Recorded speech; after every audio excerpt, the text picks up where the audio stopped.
रूप हे विठ्ठल विठ्ठल. इकडे संसारामध्ये किती त्रास होऊन द्या तिला, किती पहाडासारखी अडचणी येऊ द्या, पण ती आपल्या बापाला सांगणार नाही. तिला माहित आहे आपला बाप आहे, गरीब बाप आहे आपला, आपल्या बापाला सांगावं. बापाला तिकडं मुलं आहेत, प्रपंचाचं रणगाडा ते तिकडं हाकलायचं आपल्या बापाला, आणि आपण आपला त्रास आपल्या बापाला नको द्यायला, म्हणून ती माय माऊली सांगत नाही. दादा, लेकीचा सगळ्यात जीव जास्त बापामध्ये असतो. अरे तो बाप काय करत असतो, हाडाचे काढ करतो, रक्ताचं पाणी करतो आणि नेत्राचा दिवा करतो, आणि लहानपणापासून त्या मुलीचं संगोपन करतो. पण ज्या वेळेस ती मुलगी नांदायला जाते ना दादा, तिचं लग्न झाल्यानंतर टचकन पाणी त्या बापाच्या डोळ्यामध्ये येतं. दादा, अरे पहाडासारखा बाप कधीच रडत नाही दादा जीवनामध्ये, पण मुलीच्या लग्नाच्या वेळेस तो बाप रडल्याशिवाय राहत नाही. दादा, तो बाप रडल्याशिवाय राहत नाही, म्हणून त्या बापाच्या जीवनामध्ये सेवा करा. लेकीचं खूप प्रेम असतं बापावरती. बसलेले मंडळी इथं, वडीलधारी माझे मंडळी बसलेले, बाबा तुम्हाला लग्न जमवण्याचा अधिकार आहे. तुम्ही ज्येष्ठ मंडळी आहात, वयोवृद्ध मंडळी आहात, तुम्हाला लग्न जमवण्याचा अधिकार आहे. तो अधिकार तुम्ही पार पाडा, तुम्ही लग्न जमवा. पण लग्न जमवत असताना अंडरलाईन करून ठेवा, एकही शब्द खोटा बोलू नका. तुम्ही एक शब्द खोटा बोलाल पण त्या माय माऊलीचं आयुष्य उद्ध्वस्त होईल दादा, तिचा संसार बर्बाद होईल. जे असेल ते खरं खरं सांगा. मुलाकडची अशी परिस्थिती आहे, खरं खरं सांगत चला दादा, खोटं बोलू नका. एक जणाने असं सांगितलं, मुलगा मुंबईला कंपनीमध्ये कामाला आहे, एक 50-60 हजार रुपये पगार आहे त्याला. लग्न जमले गेले माऊली.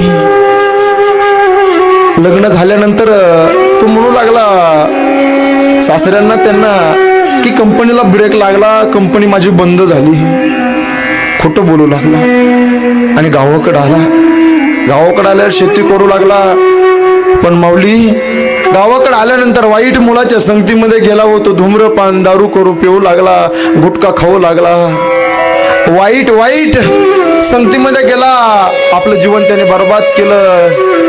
पण ऐका ना, तू काय करायचा, सकाळी उठला ना बायकोला बदा मारायचं होतो, असं ओढायचा केसाला, गल्लीमध्ये असा धरून मारायचा. ती माय माऊली काय बोलत नव्हती. एके दिवशी घडलं असं, बाप तालुक्याच्या कामाला निघाला होता. बापाला वाटलं जाता जाता मुलीचं घर रस्त्याला लागतंय, जाता जाता मुलीला भेटावं, कशी मुलगी पाहावं. बाप घरापाशी आला आणि असा दरवाजा वाजवला त्या बापाने. हे बेटा बेटा, हे बाळा दरवाजा उघड. त्या मुलीने असा दरवाजा उघडला. पाहिलं तर समोर बाप आहे. विचारलं, पप्पा बाबा कसं काय येणं केलं, काय फोन वगैरे केला नाही बाबा, अचानक कसं काय केलं येणं. बाळा इथं इथं तालुक्याच्या ठिकाणी काम होतं बेटा, जाणार होतं, वाटलं मुलीला भेटून जावं, तुझी आठवण खूप आली ग, म्हणून तुला भेटण्याकरता तुला पाहण्याकरता आलो. ठीक आहे बाबा, बसा बाबा. पाणी दिलं तिला. बाबा चहा, बाबा चहा. बाबा जेवण नको बेटा, जेवण वगैरे नको, आत्ता जेवण करून घरून आलो. थोड्या वेळाने बाप म्हटला, हे बाळा येतो, जरा तालुक्याला काम आहे. ठीक आहे पप्पा. बाप असा गावाच्या बाहेर चालला. वेशीच्या समोर एक जण माणूस असा आडवा आला. अहो पाहुणे, अहो थांबा, अहो सोयरे थांबा.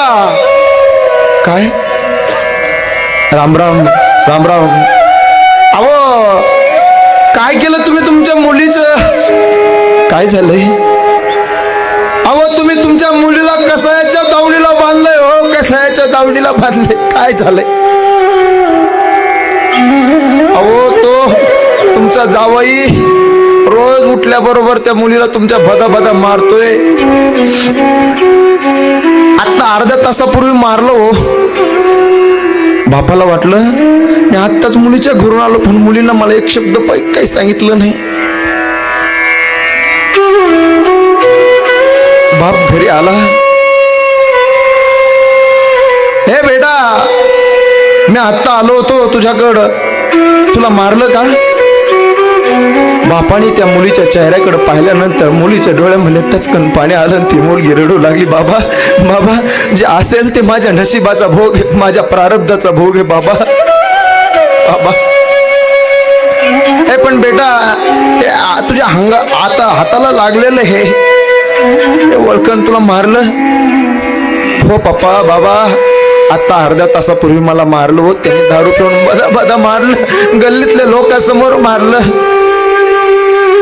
अशा वेळेस तो बाप म्हणतो, ए बाळा, अरे पहाडासारखा बाप तुझा जिवंत आहे ना, अजून पहाडासारखा बाप. मला सांगायचं ना, मला फोन करायचा ना.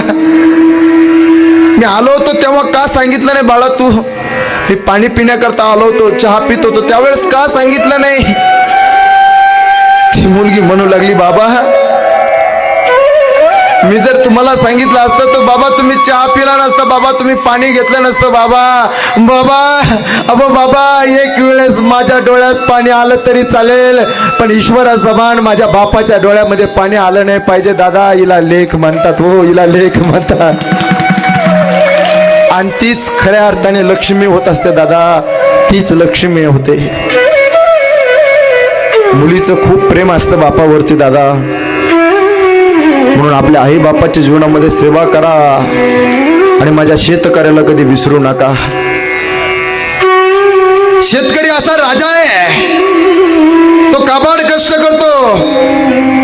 या माझ्या माय माऊली लोकांच्या बांधावर जाऊन मोल मजुरी करतात, तो राबराब कष्ट करतात, पण कधी लोकांना सांगत नाही माझा नवरा त्रास देतो. काही लोक दारू पिऊन स्वतःच्या पत्नीला मारतात. दादा मारू नका, स्त्री एक लक्ष्मीचं रूप आहे. तुम्ही माराल हो, दारू पिणारे तुम्ही माराल, पण एक गोष्ट लक्षात ठेवा, अंडरलाईन करून ठेवा, तिच्या तोंडातून निघणारा शब्द एक दिवस तो तुमच्यासाठी लाख लाख लाख वाटोळ करणार असतील, हे मात्र कधी विसरू नका. स्त्री एक लक्ष्मीचं रूप आहे, तिला कधी जीवनामध्ये दुखवू नका दादा. जीवनामध्ये व्यसन करून आपलं जीवन उद्ध्वस्त करू नका. काही लोक म्हणतील महाराज आम्ही व्यसन करू, तुम्हाला काय करायचं? ऐकू वाटलं ऐका, नाही तर इतरांना ऐकून द्या. माऊली अनेक लोकांचे संसार उद्ध्वस्त झाले. अरे जगाच्या पाठीवर शेतकरी माझा राजा असा आहे ना दादा. अरे काबाड कष्ट करतो सकाळ उठल्यापासून संध्याकाळी पर्यंत. तुम्ही जर बाबा एखाद्या सोनाराच्या दुकानामध्ये गेलात, एखाद्या कपड्याच्या दुकानामध्ये जर गेलात ना, तो म्हणणार नाही तुम्ही खूप वर्षाने आला, हे घ्या सोनं. कपड्याच्या दुकानामध्ये जर गेलात ना, तू म्हणणार नाही तुम्ही खूप वर्षाने आला, हे घ्या कपडे. पण शेतकरी राजा माझा असा उदार मनाचा आहे ना, तुम्ही त्याच्या शेतामध्ये जा, त्याच्या घरी जा. महाराज काय कांदा पाहिजे का? हे घ्या कांदा. काय बटाटा पाहिजे, टमाटो पाहिजे? महाराज काय पाहिजे हो? द्राक्ष पाहिजे का? महाराज काय पाहिजे देणार. शेतकरी राजा माझा उदार मनाचा आहे. तो राजा आजही होता, उद्याही आहे आणि कायम राहणार. माझा शेतकरी राजा, माझा शेतकरी राजा दादा हो. म्हणून माझ्या शेतकऱ्याला विसरू नका. आळंदी पंढरपूरची त्र्यंबकेश्वरची वारी करा आणि जीवनामध्ये साईबाबाची सेवा करा दादा. साईबाबाची सेवा केल्या जीवनामध्ये काहीच कमी पडणार नाही. काय दुःख येत असेल तुमच्या संसारामध्ये, काय त्रास होत असेल ना, घरात रडत बसू नका आई. साईबाबाच्या मंदिरापाशी या आणि साईबाबाला आपलं दुःख सांगा. साईबाबापाशी जाऊन रडा. तो देव तुम्हाला तारल्याशिवाय राहणार नाही दादा, तारल्याशिवाय राहणार नाही, हे लक्षात ठेवा. अतिशय सुंदर नियोजन केलं. 13वा वर्धापन दिन आणि सर्व साई भक्त सर्वांनी अतिशय सुंदर देखणं नियोजन केलंय, अप्रतिम नियोजन केलं. सर्वांना मनापासून धन्यवाद देतो. गायक वादक